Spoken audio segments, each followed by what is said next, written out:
ఖబర్దార్ పేదల గుడిసెల జోలికొస్తే మీ భరతం పడతామని మల్కాజ్గిరి బీజేపీ ఎంపీ అభ్యర్థి ఈటెల రాజేందర్ ప్రభుత్వాలను హెచ్చరిస్తూ హాట్ కామెంట్స్ చేశారు.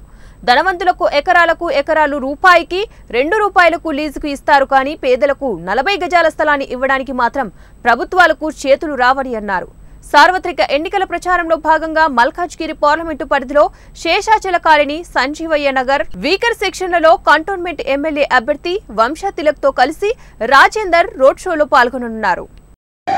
ఆ భూములు మాత్రం 1 రూపాయికి 2 రూపాయలకు లీజుకిస్తారు కానీ పేదలకు మాత్రం 60 గజాల జాగీరానికి చేతులు రావు. ఈ ప్రభుత్వాలకి ప్రభుత్వం చేతులు రావు.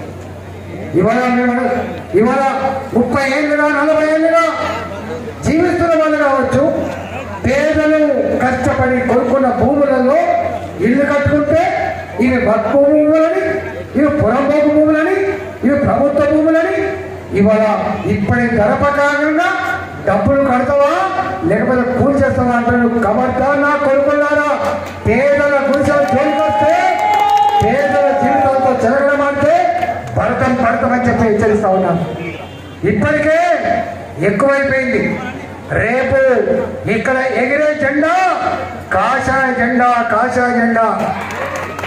మన మోడీ గారు, ఎవరి మోడీ గారు? ఈ మోడీ గారు తన తల్లి 10 మంది ఇళ్లలో అంటు తొమ్మితే జీవించిన కుటుంబం మోడీ గారి కుటుంబం.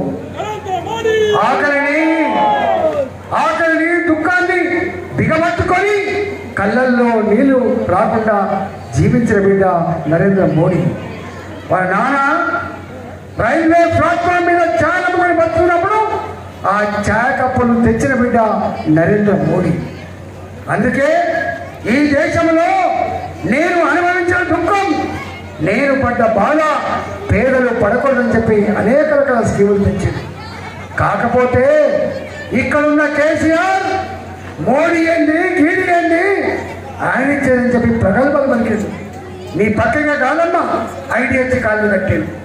100 ఇళ్ళు కట్టి షోకేస్ లాగా పెట్టి బస్తీ వాసులు తీసుకుపోయి పల్లెటూరు నుంచి తీసుకుపోయి చూసినవా ఇట్లాంటి క్వార్టర్సే అంత కడతా అని చెప్పింది.